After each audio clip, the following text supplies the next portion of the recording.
नमस्कार, आइए नजर डालते हैं CWB न्यूज पर दिन भर की बड़ी ब्रेकिंग न्यूज से।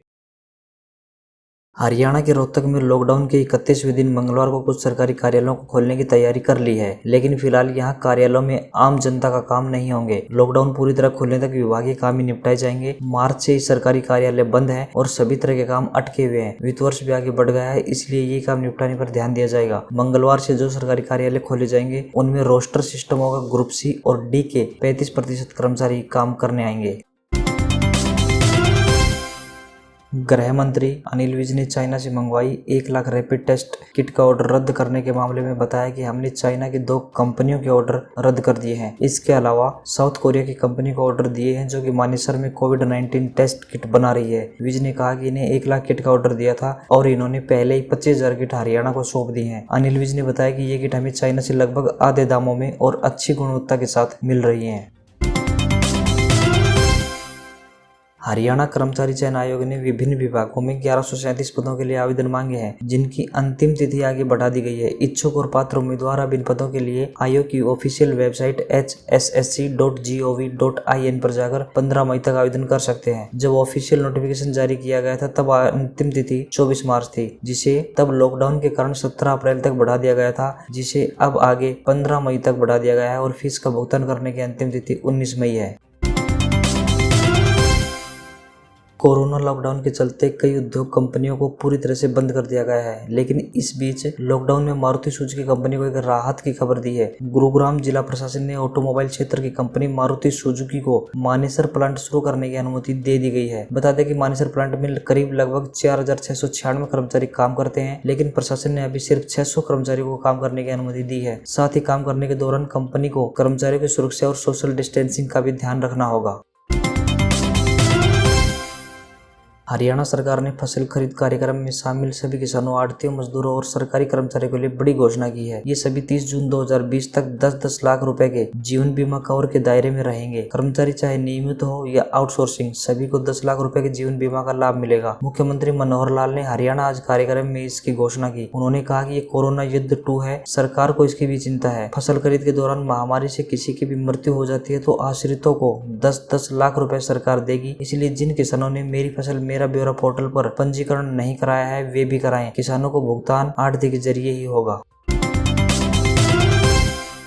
उप मुख्यमंत्री दुष्यंत चौटाला ने कहा है कि वे किसानों के हक के लिए संसद तक ट्रैक्टर ले जा सकते हैं तो जरूरत पड़ने पर उसी ट्रैक्टर के पीछे किसानों की ट्रॉली जोड़कर फसल का एक एक दाना खरीदने का काम भी करेंगे। किसान और आढ़ती संयम के साथ सरकार पर पूरा भरोसा रखें, उनका पूरा हक तय समय पर उनके पास पहुंचा दिया जाएगा। उन्होंने विश्वास दिलाया कि प्रदेश सरकार फसल खरीद को लेकर किसानों आढ़तियों को कोई समस्या नहीं आने देगी। फसल खरीद के बाद उनका पैसा 2 दिन में आढ़ती और उसके 3 दिन में किसानों तक सुरक्षित पहुँचा दिया जाएगा। फेसबुक ने रिलायंस जियो की 9.99% हिस्सेदारी 5.7 अरब में ली है। इस डील के बाद मुकेश अंबानी एशिया के सबसे अमीर शख्स बन गए हैं। अभी तक जैक मा एशिया के सबसे अमीर व्यक्ति थे, लेकिन मुकेश अंबानी ने उन्हें पीछे छोड़ दिया है। 2014 में व्हाट्सएप के अधिग्रहण के बाद फेसबुक सबसे बड़ी सोशल मीडिया कंपनी बन गई है। फेसबुक की इस डील से अंबानी की संपत्ति $4 अरब से बढ़कर $49 अरब हो गई है। इस डील के साथ ही मुकेश अंबानी की संपत्ति अलीबाबा के संस्थापक जैक मा के मुकाबले $3 अरब ज्यादा हो गई है।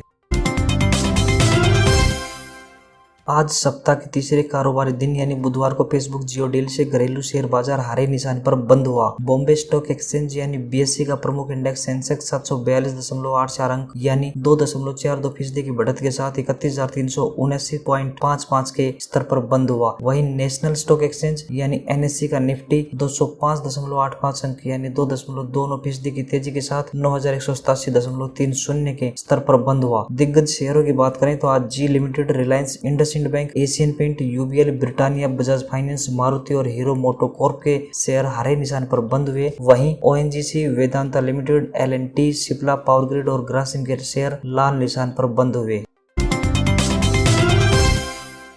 बोलेरो XUV 500 और स्कॉर्पियो का BS6 वर्जन पेश करने के बाद महिंद्रा एंड महिंद्रा ने KUV 100 नेक्स्ट का BS6 वर्जन लॉन्च कर दिया है। 2020 Mahindra XUV 100 next BS6 4 variant X2 plus, K4 plus, K6 plus और K8 में उपलब्ध होगा। इसकी दिल्ली में एक्स शोरूम कीमत 5.54 लाख रुपए से लेकर 7.15 लाख रुपए के बीच होगी। यह 6 सीटर की माइक्रो SUV है। XUV 100X नेक्स्ट BS6 में 6 colour option design grey, flamboyant red, midnight black, dazzling silver, free orange, pearl white में उपलब्ध है। महिंद्रा XUV 100 नेक्स्ट BS6 में 1.2 लीटर 3 सिलेंडर पेट्रोल इंजन दिया गया है। साथ में 5 स्पीड मैनुअल गियरबॉक्स से कंपनी ने XUV 100 डीजल वर्जन बंद कर दिया है, जिसमें 1.2 लीटर का इंजन आता था।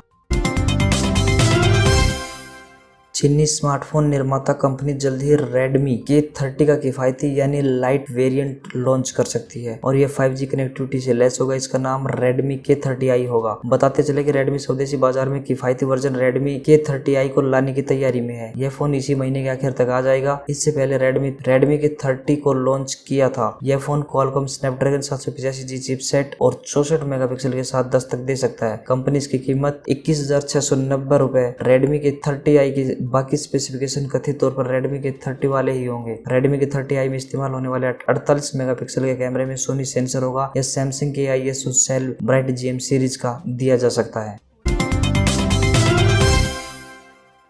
इस कड़ी में आइए जानते हैं देश और दुनिया में इतिहास के पन्नों में आज के दिन क्या हुआ था। 1504 सिखों के दूसरे धर्मगुरु अंगद का जन्म। 1616 अंग्रेजी साहित्य के महान कवि और नाटककार विलियम शेक्सपियर की मृत्यु हो गई थी। 1751 ईस्ट इंडिया कंपनी के governor general Gilbert Elliot Minto का जन्म हुआ। 1858 प्रख्यात भारतीय विदुषी महिला और समाज सुधारक पंडित रमाबाई का जन्म हुआ।